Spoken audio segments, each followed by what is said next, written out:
What's going on, guys? Welcome back to WWE Network and Show, where I, Graham G.S. and Matthews, break down all the original content I watch on the WWE Network and on Peacock. And today we're talking the December 6, 2024 edition of the SmackDown LowDown.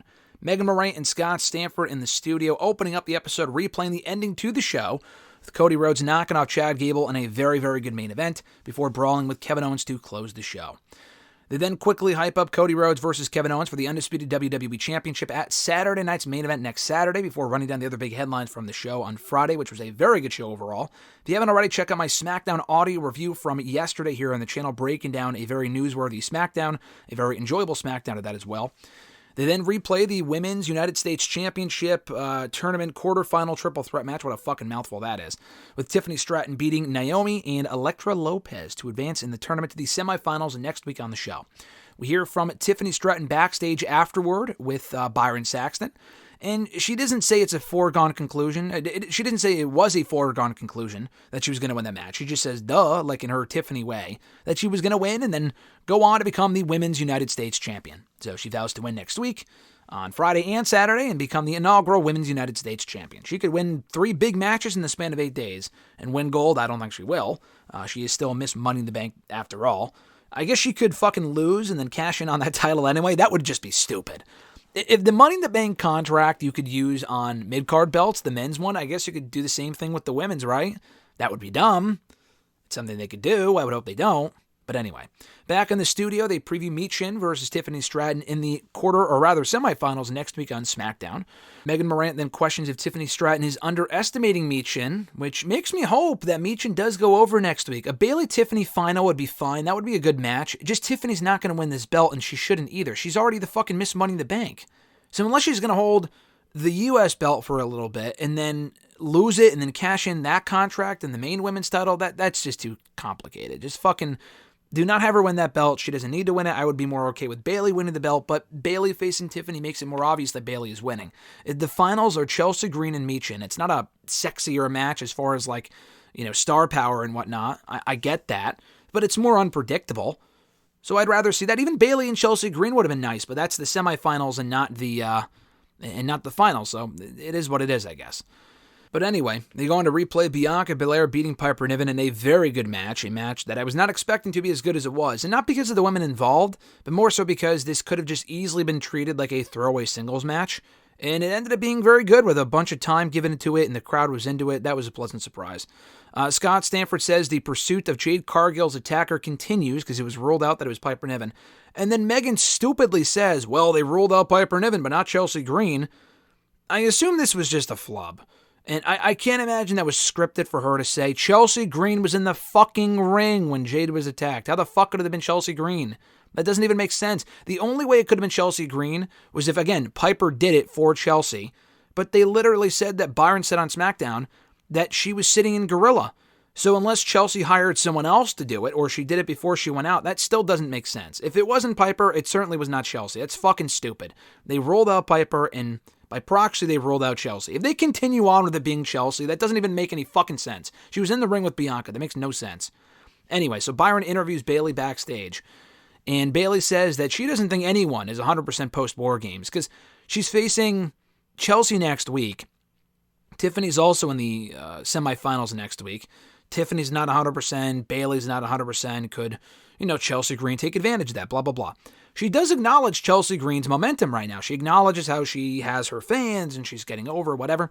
But she also acknowledges that herself, Bayley, has been doing this a whole lot longer than Chelsea has. She's a lot more decorated. It would be an honor for her to be the first Women's United States Champion. And she's also no stranger to being the first of anything. She was the first ever WWE Women's Tag Team Champion alongside Sasha Banks. And also the first Women's Grand Slam Champion. Although she does also acknowledge that she would now have to become the Women's United States Champion and the Intercontinental Champion to become a Grand Slam Champion again. They replay the Street Profits not getting attacked, because we didn't see who did it, but we saw the Profits, the fallout of them getting attacked backstage. And by the way, there were a lot of fucking backstage attacks on Raw, NXT, SmackDown, even with Jade a couple of weeks ago. It's kind of a tired trope at this point. Who was the mystery attacker? I agree they are getting fucking, that's ridiculous. But they did this to set up DIY and the Motor City Machine Guns for the WWE Tag Team titles, with DIY turning heel to become the new WWE Tag Team Champion, so they replay that match here, or at least the finish of it. Scott Stanford says that DIY didn't know they would get the shot if it was them who attacked the Profits, which I guess, but I think they did.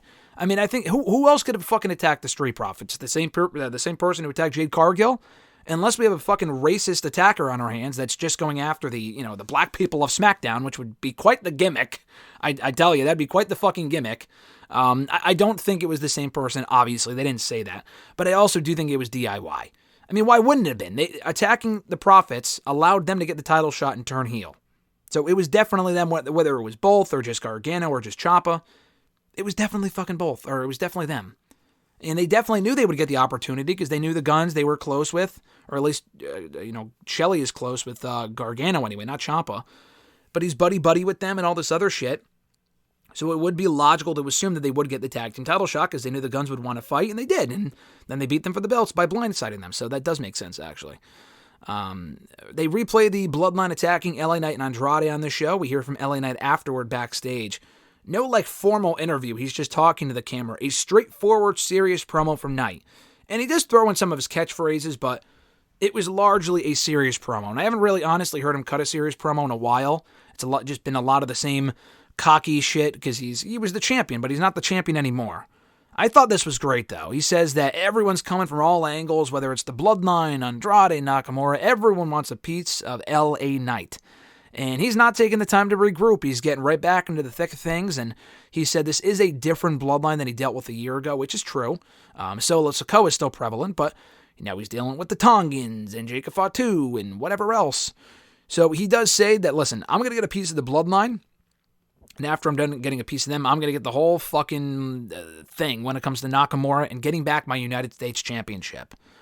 They then again replay the ending to the show with Cody Rhodes beating Gable and brawling with Kevin Owens before previewing Cody Rhodes versus Kevin Owens for Saturday night's main event. They also briefly discuss Jesse the Body Ventura doing the commentary work for that show, which was announced earlier in the day on Friday, and they acknowledged that on SmackDown, Jesse was sitting front row for SmackDown because he's from Minnesota. I thought that was cool. And then they quickly hyped Deadline for Saturday night, which happened, on Saturday after this goes up. It went up. Actually, the event happened last night, but this is going up after the fact, so that's not really relevant. But they did quickly mention that, which was nice. So an overall successful edition, I thought, of SmackDown LowDown. 3 notable names here: Tiffany, Bayley, LA Knight. The Tiffany promo was pretty paint by numbers. The Bayley promo I liked. The LA Knight promo I really liked. He was, looking badass, sounding badass, straightforward, serious, intense, aggressive. I like it. So good stuff here from SmackDown LowDown, a lot like SmackDown on Friday. Really good stuff from the blue brand this week and the red brand on Monday night. And the trade window stuff should also get interesting. They didn't really discuss that here on the SmackDown LowDown, interestingly, but I'm sure they'll get more talk about it in the weeks to come. So anyway, as far as next week is concerned, I mentioned this in my SmackDown LowDown or my SmackDown review from yesterday, but I am hoping to be at SmackDown in Hartford on Friday and Saturday night's main event on Saturday.